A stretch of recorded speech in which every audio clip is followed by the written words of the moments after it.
Hi guys, welcome to another video. Today I'm going to be doing something a little bit different and I'm going to be photographing some flowers in my studio. If you're new to the channel, my name is Jamie Spenceley and I do a lot of macro photography of bugs and fungi.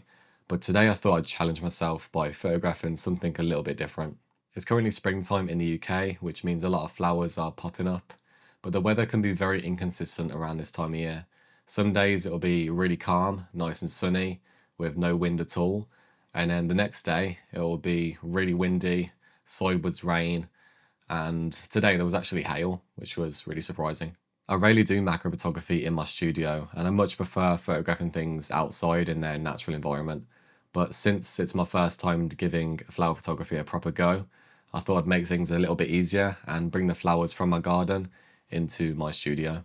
I can get a lot more creative photographing subjects in my studio here, because I can move the flowers wherever I want, I can place lights wherever I want, and I can even use background cards and stuff like that. I've got a little selection of flowers here picked from the garden. I've got a grape hyacinth, I've got primrose, daffodil, and a forget-me-not. So there's quite a few subjects here that I can experiment with and hopefully get some good shots of. I think I'm going to start by photographing one of these grape hyacinths, just because the colours and textures look really nice. And I feel like this is going to be my favourite shot. So I'm just going to place the flower in this crocodile clip on these helping hands. And this allows me to maneuver the subject wherever I want. And I can also place something else on this other crocodile clip, perhaps a background, and I can get this shot exactly how I want it then. Instead of placing my background card in this other crocodile clip, I'm actually going to take the folder that my background cards come in and then just open it. And I can actually place my backgrounds in there. So as you can see, I've already got one of my backgrounds placed in there, and it's this kind of pink, blue, purpley sort of color, and I feel like that will complement the subject very well. And as you can see, I'm just opening the folder and that acts as a natural stand. Okay, so I've got my shot framed up and I found a nice color for the background. I actually used the same background card, but I just flipped it over because there's a different color on the back, which I felt looked nicer.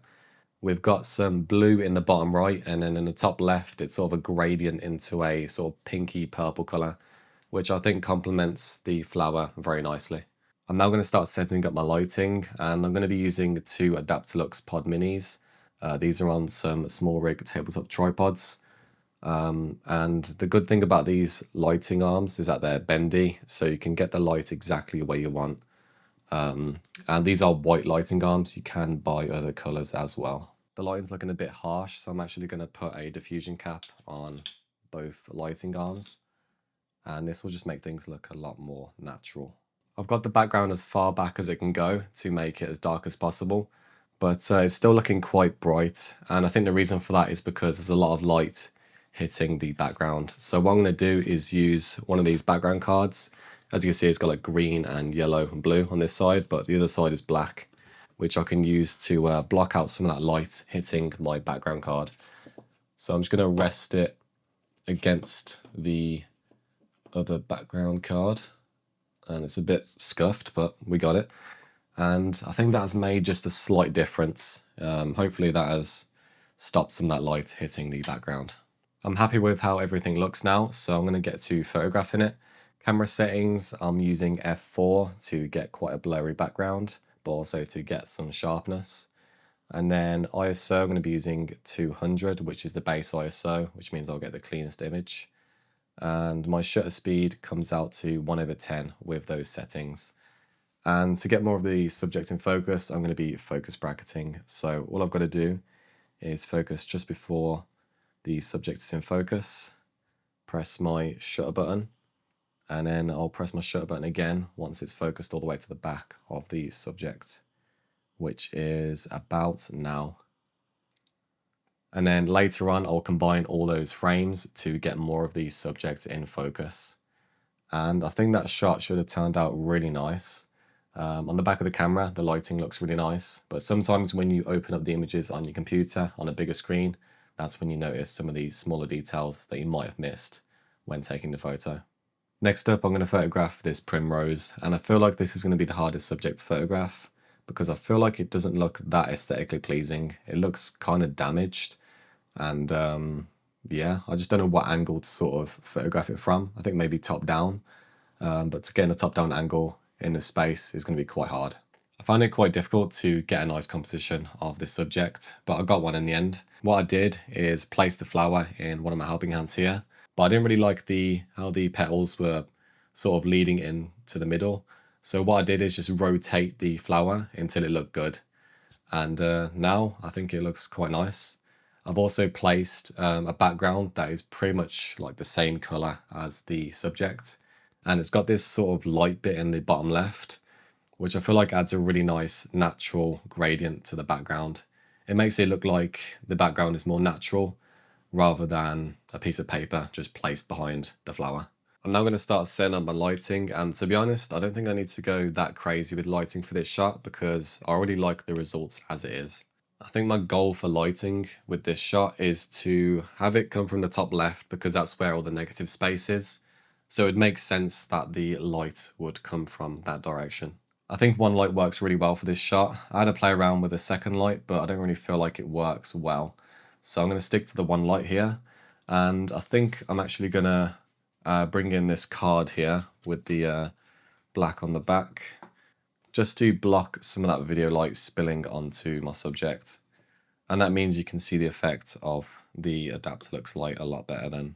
Alright, I'm ready to take a photo now, and camera settings wise, I think I'm going to use f2.8 for this shot because I want the depth of field to be really shallow so I can get that sort of dreamy, flowery, soft look in my image. A big problem I've noticed with my macro photography recently is that I like to focus stack as much as I can. So sometimes if you get the whole subject in focus, it can look quite flat and two-dimensional.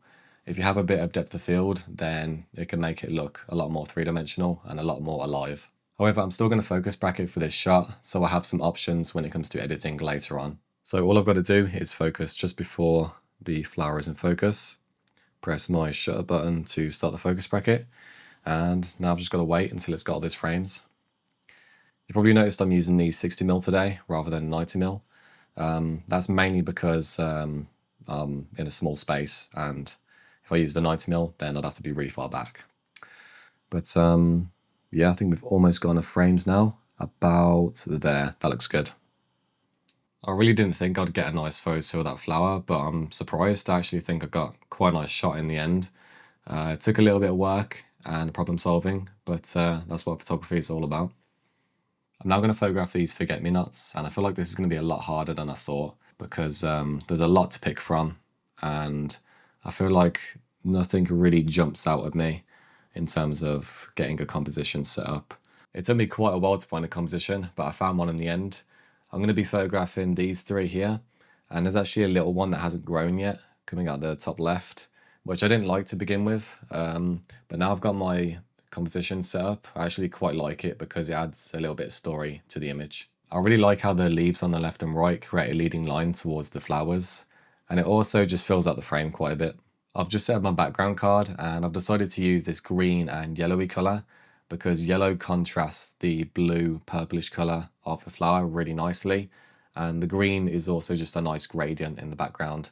It makes it look like this was shot out in the field with some grass and some other flowers in the background.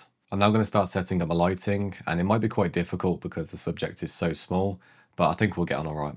I've decided to go for a left-right setup, both with a diffuser on, and I've made sure to keep the lights quite far away, just so they're not super harsh and super bright. I've also positioned the lights in a way so there's still a little bit of shadow on the flowers, making it look somewhat natural. This might be the first shot in this video I can actually call a macro shot, because I'm almost at 1x magnification, and yeah, the other shots were nowhere near 1x magnification. Camera settings for this shot, I'm going to be using f4, ISO 200, and my shutter speed comes out to 1/6 to expose for those settings. Now that everything's looking good, I'm going to focus just before the subject is in focus, and then press my shutter button to start the focus bracket. And once it's focused all the way to the back of the subject, that's when I'll press my shutter button again to end the focus bracket, which is in a moment about now. I'm pretty happy with how that shot turned out.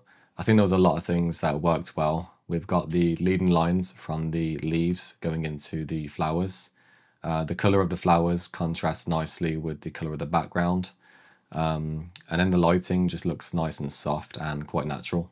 I'm now going to be photographing a daffodil, and these are one of the most recognizable flowers out there, and I don't think I've ever photographed one, so let's get to it.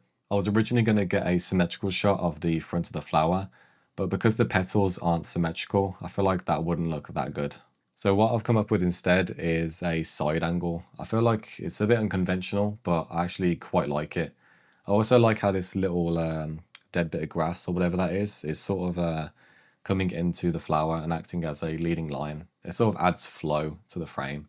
And yeah, I don't know. I feel like most flower shots I've seen online don't really show this sort of angle. So I'm going to get a shot like this. Why not?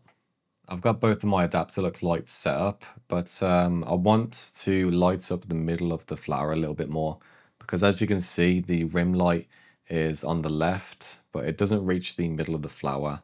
And on the right, it also doesn't reach the middle of the flower. So I'm going to have to bring in a third light.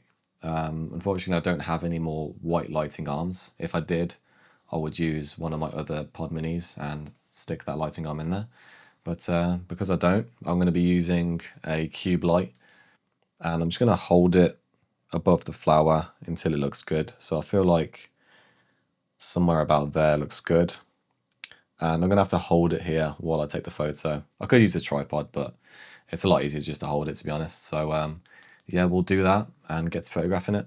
I've just placed a green and yellow gradient background behind the daffodil, and that complements the colour of the daffodil very nicely, because we've got the green of the stem and then the yellow of the flower. Camera settings for this shot, I'm going to be using ISO 200 for the cleanest image, f4, and then my shutter speed comes out to 1/15. And the reason I use apertures between f2.8 and f4 for most shots is because I'm not shooting very magnified, so I can get away with using those apertures. And secondly, I want my background to be quite blurry, because these background cards aren't really that far away. So if I was using an aperture like f11, then you might start to see texture in the background, and you can tell that it's a background card. All right, I've got my light in place, so I'm gonna focus just before the subject is in focus, and then I'm gonna press my shutter button to start that focus bracket. And I've just got to make sure to keep this light as still as possible. And that looks like enough frames, so hit the shutter button again. And yeah, I'm actually really happy with how this shot turned out. I think my favorite thing about this shot is the lighting. We've got an edge light around the stem of the daffodil, which looks really nice. And then the actual flower bit, the yellow bit, is illuminated nicely. And the whole subject just pops from the background. It looks really satisfying. I think I'm going to end today's video here. I had a lot of fun doing photography in my studio and trying flower photography for the first time properly. Didn't think I'd enjoy it this much. I might have to actually try out some other photography in my studio, because just having full control of your lighting and background is really satisfying. However, I feel like this still doesn't beat the enjoyment of photographing subjects in their natural environment. It's just so much more rewarding. But as always, all the equipment used in today's video will be linked down below in the description, and those are affiliate links, so if you buy through them, I'll get a small commission at no extra cost to you, which will help support the channel. But with that said and done, make sure to leave a like, subscribe, share, comment, all that good stuff, and I will see you in the next video. Bye.